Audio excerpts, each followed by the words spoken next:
How's it going, everybody? Welcome back to another Marvel Mystic Mayhem video, and today we're going to be going over the patch notes because our first patch hits tomorrow. That's right, already, and it's got some really cool stuff in it. We're also going to be talking about the financials of the game, which I thought was pretty interesting. Gives us a glimpse behind the scenes. I'm going to be talking about things that I would really like to see make their way into Marvel Mystic Mayhem, because although I think the base of our game is great, there's something missing there. There's something that, when I think about picking up Marvel Mystic Mayhem and playing it, I'm missing that feeling. And I think that's going to tie into when we talk about the revenue of the game. But let's start with the patch notes, because the patch notes, I think, were fantastic. Dear players, the server will undergo a brief scheduled maintenance tomorrow, so that's July 3rd, at 4 UCT. Without maintenance downtime. So the game is not going to go down. You're just going to want to close your game, update the app, and hop back in. So, update details. New content. Limited time rate-up heroes, Captain America, Lady Bullseye, and Doppelgangers. Yes, the new Captain America. I'm very excited for this character. I think a lot of what our physical characters need, we need a Thor-style brawler who's going to get in there and mix it up, maybe throw that shield everywhere. That'd be really cool. Hopefully with debuffs.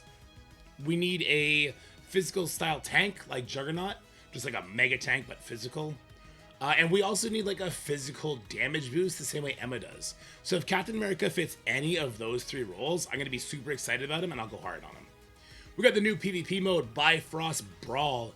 I did not get to try this in the alpha. I actually dropped the alpha the second time because I didn't want to replay through the tutorial. So I'm very excited to see what this game mode is all about. And then we got the new boss, Dragon Armor, arriving in Nightfall. That's very exciting. I got a lot of thoughts about Nightfall as we come to a close on the Eye of Nightmare version, and we'll go over that when we talk about things I wish would improve about the game. Optimizations. Added limited time avatar frames with exclusive avatar frame rewards in Nightfall ranks 1 through 5. That's cool. A couple cosmetic things I think is great. I think the ranked rewards in Nightfall are the only exciting thing to strive for in the game right now. So kind of an interesting conversation to be had around that.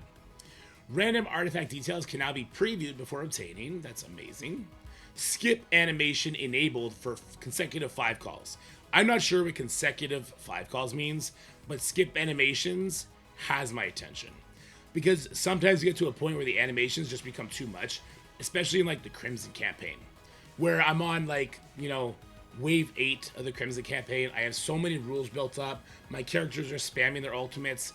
In game time, 20 seconds passed, but in real time, I'm sitting here for 4 minutes watching animations just spam, and I'm just like, oh my god. So I'm hoping that's going to be related to that. Let me know if you think that's going to be the case. One-click claim for hero gallery rewards. We love that. Preview available items in selectable chests.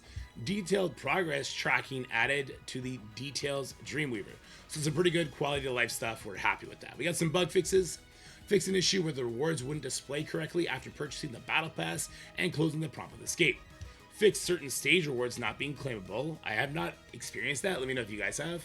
Resolved team move errors during auto battle against the Dragon Armor boss. Nobody's done that boss yet to my knowledge, so that's kind of interesting. Well, there is one like campaign node where that happens, I guess. So, yeah. Fixed invincibility issue with the chaos elements in Crimson campaign. I didn't experience that either. Corrected highlight display glitches in quick level up interface. Fixed sorting inconsistencies in friend management. Adjusted incorrect Philippine peso display. Resolved various localization issues. Okay, some good bug fixes. We got some adjustments. Added voice lines for Hero Awakening. Sure. Added rarity indicator frames to leaderboard and support hero lists. Okay, cool, yeah. PC optimized artifact detail pop-up positioning in select screen. Added system notification when unlocking the second artifact slot, level 35. A lot of people were like, level 40, they're like, how do you have 2 artifacts equipped? Then they went, and they're like, oh, I could equip it now. They just didn't know that it unlocked level 35, so that's good. Added specific proficiency values per level in hero galleries. Added animation prompts to dispatch reward claims. New tag now appears when daily missions refresh. Great. Optimized red dot logic and hero interface. Sure. Improved version number display in patch notes. Enhanced free word power collection prompt when maxed. Improved new hero acquisition voice lines via Dreamweaver. Visualization optimizations from Crimson campaign and Game of Khonshu. Cool, I didn't notice anything wrong, but that's okay. Refined invite code generation rules in Gather Up event to avoid confusion. All right, cool. Thanks for your support of Marvelous Mayhem. So Pretty big W on the patch notes simply because we're getting a new PvP mode and we're going to get a new dragon boss in the Nightfall. So I like that things are already changing. I really hope they have a third boss or fourth and a fifth boss ready for Nightfall, because if it's going to be, you know, a week of this boss and then we go back to the Eye and then we go back to the dragon, I think that would get stale pretty quickly. With them using these like no-name enemies as these bosses in these modes, I think it's kind of taking away from the appeal of them. I would have loved to see them use Marvel characters, like why not Fing Fang Foom, right? We're fighting a dragon anyway, right? For the Eye, I guess the Eye of Nightmare is okay. I know we're doing like the mystical stuff there, but I think they need to lean more into the IP and less into the supernatural. Lean into the Marvel IP and just twist it into supernatural, right? Like we can have an apocalypse boss node and just make him more supernatural than mutant. No big deal there. Anyway, the other thing I want to talk about was the revenue of the game. I thought this was very interesting. And on the surface, this number looks huge, right? 700,000 was earned since the release of the game, which is just June 25th. So it's been a week. And these numbers don't look bad on the surface, but when you do the math and we talk about other games, it gets a little bit more dark. So with 700,000 earned since the 25th, that would put you on par for, I don't know, like 3 million, right? Let's give or take. 3 million a month would equal to 36 million a year, and that is nowhere near enough for a gacha game with the Marvel IP attached to it. Other gacha games make substantially more with no IP attached to it. Now, there could be a lot of reasons for this. The game's brand new, so I mean, this is the first week. Let's give it a little bit more time, right, before people start freaking out. I do find that we have a couple characters in here that are questionable. Again, I know we're going for the mystical stuff, but when you have characters like Armor, Man-Thing, I mean, even Psylocke, Echo, like these characters are really cool in Marvel. They fit the mystic theme a lot better for sure, but they don't have that appeal, right? They don't have that pull to get people in. But you know who does? Captain America does. Wolverine does. The Fantastic Four will, with the movie coming out, right? So I kind of feel like this is the calm before the storm, and it's going to be a fun storm where they're pulling in a lot of players. Like, there's no reason I should be top 100 in the Eye of Nightmare boss. I haven't even tried to do it efficiently yet. They're going to use these big IPs. They're going to bring them to the game pretty quickly, and they're going to push that with advertising, is what I would assume is the case. And I kind of think this 700,000 might triple in this next week, and it might, you know, triple again after that, and the week after that. I'm hoping, because the game, let's be real about our game, it is so unique in the mobile landscape of things. At least from all the games I've played, all the hero collectors that I've played. And it's got the Marvel IP on it. Like, this is a winning formula, and as long as they give this game the same sort of care they gave Marvel Rivals, I think Marvel Mystic Mayhem is going to pop off. We can see a lot of cool things. But yeah, I think they need to start leaning into more big-name villains in Marvel for some of our boss stuff. I was talking for some of our boss fights. I was talking with a buddy, and he was saying, well, that he's the one who put that in my head, and I couldn't agree more. Facing off against, you know, Red Demon Goblin 45 skin variant. You know, let me know what you guys think about that. But let's go in-game. I want to talk about some of the things in-game I would love to see improved. Once again, I'm loving the game, but I don't feel the fire under my belly just yet. When I think about logging into Marvel Mystic Mayhem for the day to do all my stuff, I do get excited. I'm like, okay, I'm going to level. I'm going to do a couple cool things. I'm going to unlock new stuff. That's great. But I don't feel challenged, I guess. I don't feel like my brain is being twisted into certain things. Even if I couldn't rewind characters, I don't think I would be struggling with any game mode as soon as I pull, like, I don't think you need to pull 3-star characters. Once you get Storm, she's so amazing. Moon Girl, also really amazing. So if you just build these characters they gave you, you have your damage dealer. And all of a sudden, what would you do? You would build up maybe your Moon Knight. You would build up your Psylocke. You get Armor too, so she could be your tank instead. Like, you could build up a team, and it feels like as long as you are leveling your characters and their highlights, and you're keeping up with their talents, you're keeping up with that on your account level. As you're unlocking these story chapters, the mementos, it's not hard. I don't feel like, oh, I needed a character to do this in order to get through this game mode or this node, whatever the case may be. That's also true for Battle Bonanza, Treasure Hunt, and Ruined. Maybe I need a certain character that does a certain thing, or I need to out-level something to 3-star it, but not to beat it. And so I'm not really feeling that fire in regards to, I'm only time gated, right? I'm only time gated by the experience of my account when it comes to these various game modes. Now, Nightfall is a nice exception because Nightfall does have a leaderboard attached to it, right? Oh, I was rank 100 before. I guess I'm in the 0% bracket now. Nightfall is great because it does have this leaderboard. Now, unfortunately, it's I think it's literally the same 3 characters across the board. This guy has a Mr. Negative. He's level 49. I gotta check him out later. That's interesting. That's interesting. But this is the only leaderboard that has like meaningful rewards attached to it. And a couple of dream gems is cool. But then we got this material that we actually get to go use in a store, which is really cool. We should have this sort of structured game modes in a lot of different places in Marvel Mystic Mayhem. The only other leaderboards we have are in like the Rune Raids, Treasure Hunts, and all that. And it's not for anything. This is just to help out other players get through it, right?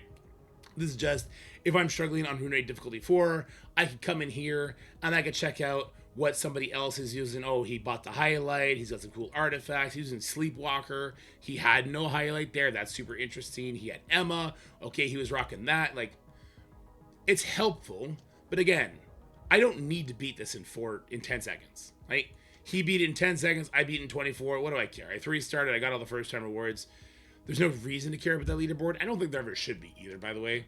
Like a leaderboard for these challenges that pays out monthly or something wouldn't make much sense. But a leaderboard for the Crimson campaign would make a whole lot of sense. Oh my god, sorry about the voice crack. I'm still going through it. The Crimson campaign is by far the best PvE mode, I think. It changes every single time you run it based on the mods you get, right? And the enemy waves you get. And everything about it can change. Your Eye of Sidorak, luck or disluck, right?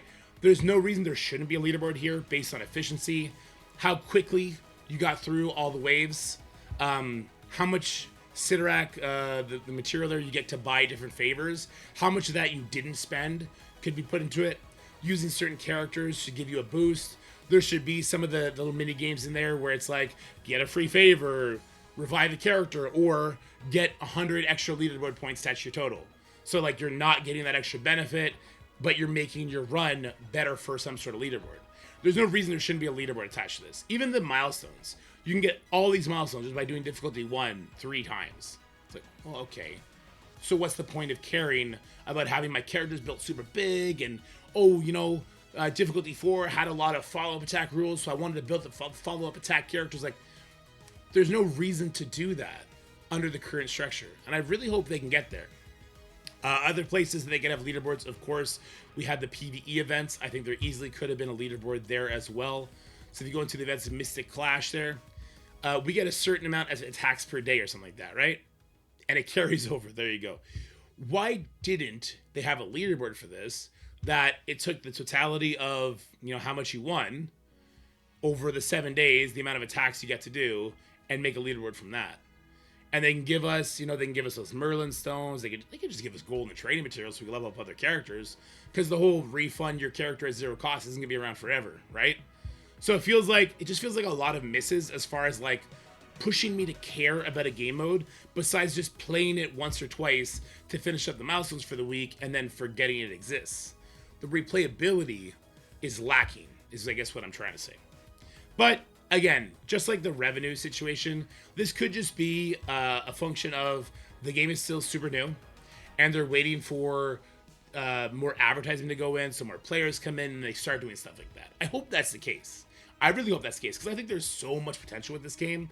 But if they can't find a reason to get players excited about theory crafting and excited about, you know, beating harder content, like I played Marvel Strike Force, right?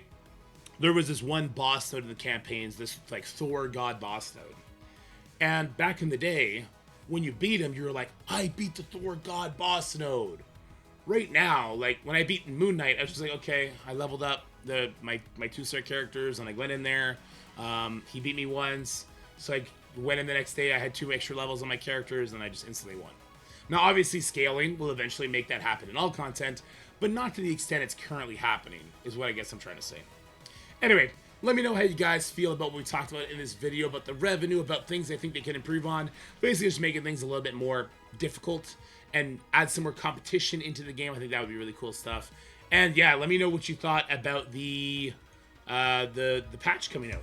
We got the Bifrost Brawl, Dragon Armor, Captain America. What do you guys want to see Captain America do? I really want to see Captain America have some good synergy with Iron Man, increasing his physical damage or increasing his energy generation. Let him use his ult a bunch more. And I really want Captain America to have 3 cost abilities. Once again, so he can go good with my boy Iron Man up here. I think Iron Man, I was high on the Iron Man supply for a little bit. There's not enough good synergy with Iron Man right now in the game to make him do what he should do.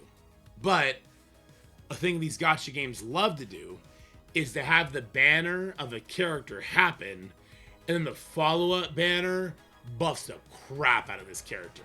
So then you're pulling from both banners. And yeah, the Iron Man banner is still up for another 8 days, I think. Maybe 7 days now. I'm still working on the Iron Man video. There's a lot of really good spots to use him, don't get me wrong. I think he's a great character. But he needs a little help. And Captain, you know, they should do it together, like in the movies, right? We'll lose together. Let's go. All right, guys, let me know what you feel about all this. And as always, stay happy, stay healthy. Have yourselves a wonderful day. I'll see you guys next video. Like, share, subscribe, all that YouTube stuff. Bye for now.